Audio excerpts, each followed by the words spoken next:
আসসালামু আলাইকুম রহমতুল্লাহ। ভারতকে দোষারোপ, ভারতকে যে কোনো কাজে টানা, এই সরকারের আমলে যারা রিল্যাক্সে রাজনীতি করতে পারতেছে তারা একটা ট্রেন্ড হয়ে গিয়েছে। তারা মানে এই ঘুমের ঘরেও ভারতের স্বপ্ন দেখে যে ভারত আমাদের মনে হয় সমস্যা করছে, ভারত আমাদের সমস্যা করবে, ভারত এ করবে তা করবে। কিন্তু দুর্ভাগ্য হলো সত্য যে আজ এক এক বছর কত মাস হলো, এই এক বছর কত মাসের ভেতরে ভারত কিন্তু সরাসরি কোনো হস্তক্ষেপ বা সরাসরি কোনো প্রবলেম ক্রিয়েট করেছে এ কথা কিন্তু বাংলাদেশের কেউই বলতে পারবে না, বাংলাদেশের সরকারও বলতে পারবে না। শুধু আমরা ভারত মানে বিরোধিতার কথাই শুনে গেলাম, কিন্তু বাস্তবে আমরা কোনো কিছুতে দেখলাম না যে ভারত কোনো কর্মকাণ্ডে বাংলাদেশের ইন্টারফেয়ার করেছে।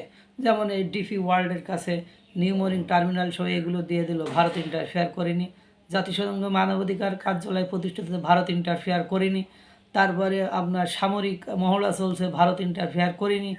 তার বিভিন্ন ইস্যুতে নৌযান মানে মানে জাহাজ, যুদ্ধ জাহাজ, মার্কিন যুক্তরাষ্ট্রের যুদ্ধ জাহাজ আসলে ভারত ইন্টারফেয়ার করেনি। মানে কোনো কিছুতেই ভারত ইন্টারফেয়ার মানে হস্তক্ষেপ করে নাই। তারপরেও যে রাশেদ খান মানে গণ অধিকার পরিষদের রাশেদ খানেরা রাজনীতি করে, কিসের রাজনীতি করে আমি এটাই বুঝি না। তিনি এই বয়সে সেই স্ট্যাটাস দিয়েছেন, তারা জাতীয় পার্টি বিরোধিতা, আওয়ামী লীগ নিশ্চিহ্ন, এইসব মানে ধ্যান ধারণা কর্মকাণ্ড নিয়ে সবসময় কেন ব্যস্ত থাকে, তাদের আচরণ দিয়েই সেটা প্রকাশ হয়। তিনি একটা স্ট্যাটাস দিয়েছে, সেই স্ট্যাটাস লেখা হয়েছে, যদি কোনো কারণে এই যে শিক্ষক সমাজ, তারপরে ছাত্র সমাজ তাদেরকে অনুরোধ করেছে তোমরা আন্দোলন করো না, তোমাদের এই আন্দোলনের মধ্যে মানে আওয়ামী লীগ পতিত স্বৈরাচার সরকারের লোকজন এবং ভারতের র বাহিনী জড়িত থেকে এই আন্দোলনকে এমন একটা মানে রূপ দেবে যে আন্দোলনের রূপের কারণে হয়তো বা আবার একটা 1-11 হবে। আর একটা 1-11 যদি হয় তাহলে আমাদেরকে আওয়ামী লীগ সরকার ফিরে এসে কাউকে আর মানে বাঁচিয়ে রাখবে না, অর্থাৎ আমাদেরকে আর বেঁচে থাকতে হবে না, আমাদের পালানোরও সুযোগ হবে না। তাই এই জন্য তিনি শিক্ষকদেরকে যে আন্দোলন হচ্ছে, তারপরে ছাত্রদেরকে বলেছে তোমরা একটু সচেতন হও, কোনোভাবে আওয়ামী লীগের এজেন্ট এবং ভারতের র বাহিনীর ফাঁদে পা দিয়ে দেশকে অস্থিতিশীল করে আর একটা মানে 1-11 সৃষ্টি করতে দিও না। মানে এই 1-11 যদি সৃষ্টি হয় তাহলে সরকারে যারা আছে তাদের ডক্টর ইউনূস সহ বাকিদেরকে জেল খাটতে হবে, তাদের কোনো নিস্তার নেই, তাদের জীবনের কোনো মূল্য নেই, বা তারা কোনোভাবে নিস্তার পাবে না, তাদের সামনে মৃত্যু এবং মানে আজীবন কারাগারে থাকা বিকল্প কোনো ওয়ে নাই, এরকম স্ট্যাটাস দিয়েছে। আবার অনুরোধ করেছে যে যারা আন্দোলন করছে তারা যৌক্তিক আন্দোলন করবেন, সচেতন থাকবেন, জনগণের ভোগান্তি দুর্ভোগ হয় এই ধরনের কর্মকাণ্ড করবেন না, এবং সরকারকে বলছে যদি কোনো যৌক্তিক আন্দোলন বা দাবি করে তাহলে সেই যৌক্তিক আন্দোলন বা দাবিকে মানে দ্রুত গতিতে আপনারা মেনে নেবেন, যাতে করে পরিবেশ পরিস্থিতি ঘোলাটে না হয়। আপনারা একে একে সমস্ত মানে গণ অভ্যুত্থানে, জুলাই গণ অভ্যুত্থানে অংশগ্রহণকারী সকল মানে অ্যাক্টিভ মানে সক্রিয় যেসব নেতারা অংশগ্রহণ করেছিল, সেটা গণ অধিকার পরিষদের ভিপি নূর, রাশেদ খান এবং আরও যে হাসনাত আবদুল্লাহ, সার্জিস, তারপরে সামান্তা শারমিন, উমামা ফাতেমা, তারপরে নাইদ ইসলাম, আসিফ মাহমুদ, সজীব ভুইয়া, মাহফুজ আলম, সবাইকে কিন্তু কথা বলা হয়ে গিয়েছে। কোনো ফরম্যাটে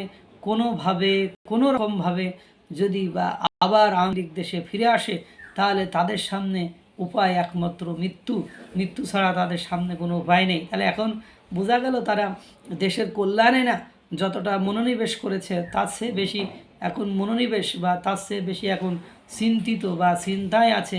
ওই যে একটা কথা আছে, বর্তমান উপদেষ্টারা সেভ এক্সিটস আছে, শুধু উপদেষ্টারা সেভ এক্সিটস আছে না, যারা এই জুলাই গণঅভ্যুত্থানে অংশগ্রহণ করেছিল তারাও কোনো না কোনো ফরম্যাটে সেভ এক্সিটস আছে। কারণ তারা বুঝে গিয়েছে বর্তমান সময়ে জনগণের যে পরিবেশ পরিস্থিতি, জনগণ তাদের পাশে আর দাঁড়াচ্ছে না। এখন যেটুকু তারা করছে সেটুকু পুরো আপনার সরকারের সাপোর্টে, পুলিশের সাপোর্টে মানে মানে প্রশাসনের সাপোর্টেই করছে। ব্যক্তিগতভাবে আপনারা দেখেন কোনো মহলে, কোনো জগতে, কোনো স্তরে আপনার এই সমন্বয়ক নামক যে এনসিপি নেতাদের, এদের 2 পয়সা মূল্য নেই। এবং তাদের যে একের পর এক দুর্নীতি, তাদের নিয়োগ বাণিজ্য, তাদের বিভিন্ন কর্মকাণ্ড যেভাবে প্রকাশিত হয়েছে, তাতে করে মানে তাদের সামনে এখন এগুলো যদি এই যে আসিফ মাহমুদ, সজীব ভুঁইয়ার যে অবস্থা, এই অবস্থায় আসিফ মাহমুদ, সজীব ভুঁইয়া আর মানে পিএসরা যা কিছু করেছে প্রত্যক্ষ এবং পরোক্ষভাবে কোনো না কোনোভাবেই কিন্তু আসিফ মাহমুদ, সজীব ভুঁইয়ার নাম জড়িয়ে যায়। এবং নিজ অঞ্চলে যেভাবে বাজেট মানে বড় মোটা অঙ্কের বাজেট নিয়েছে, হাসনাত আবদুল্লাহর অঞ্চলে মানে আসিফ মাহমুদ, সজীব ভুঁইয়ার অঞ্চলে যে পরিমাণ বাজেট নিয়েছে, এবং দেশের যে পরিবেশ পরিস্থিতি, নোয়াখালী স্বাধীনতা মানে বিভাগ চাই, কুমিল্লা বিভাগ চাই, তাদের মধ্যেও একটা সংঘর্ষের রূপ নিয়েছে। এদিকে কিশোরগঞ্জবাসী বলছে আমরা ময়মনসিংহ বিভাগের ভিতরে যাব না, তাই এরাও তো বিভাগ চাইতে আর কতক্ষণ। সব কিছু মিলে দেশে একটা, এদিকে দেখলাম 7 কলেজের ছাত্রছাত্রীরা সেন্ট্রাল মানে ইউনিভার্সিটি, ঢাকা সেন্ট্রাল ইউনিভার্সিটির মানে বাস্তবায়নের জন্য দ্রুত গেজেট প্রকাশের জন্য আন্দোলন করেছে। এদিকে শিক্ষকরা মানে 3 দফা দাবিতে আন্দোলন করছে। গতকালকে খারাপ লাগছে, একজন শিক্ষক একজন পুলিশের পা ধরে বসে আছে। নাউজুবিল্লাহি মিন জালিক। এইসব শিক্ষকগুলোর কি বলতে হয়, পারো না মানে সাহস নেই আন্দোলনে কিছু করে। তুমি একজন মানে নেশন বিল্ডার, তুমি কেন এই পুলিশের পা ধরবে? জেলে যেতে হয় যাবা তুমি, তোমাকে ছাড়াইতে যারা সারা বাংলাদেশের শিক্ষকদের জন্য তুমি আন্দোলন করছো, তুমি যদি জেলে যাও তোমার ছাড়াইতে তারাই কাজ করবে। তুমি কেন পা ধরে এরকম অপমান মানে পুরো শিক্ষক জাতিকে অপমান করলে? এটা আসলে একটা নির্লজ্জতা, বেহায়াপনা এবং সংকীর্ণ মনা ছাড়া আর কিছুই নয়।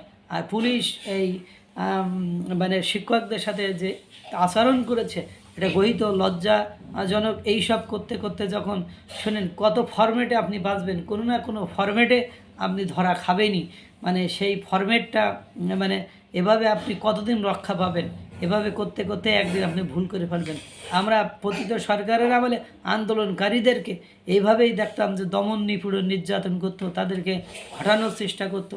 গণতান্ত্রিক উপায়ে এভাবে পুলিশ মানে কিভাবে শিক্ষকদেরকে এভাবে নিপীড়ন, নির্যাতন করে, এটা মানে খুবই লজ্জাজনক, হতাশাজনক।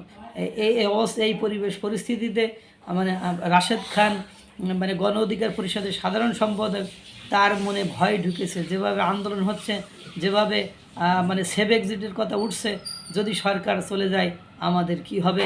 ভারত এবং আওয়ামী লীগের মানে সম্মিলিত প্রচেষ্টায় যদি বাংলাদেশে আর একটা 111 হয় আমাদের কারাগারে থাকতে হবে, নাহলে আমাদেরকে জীবন দিতে হবে। এই ভয়ই তাদেরকে সবসময় কুড়ে কুড়ে খায়। আল্লাহ তাআলা সকলকে ভালো রাখুক, সুস্থ রাখুক। আসসালামু আলাইকুম ওয়া রাহমাতুল্লাহ।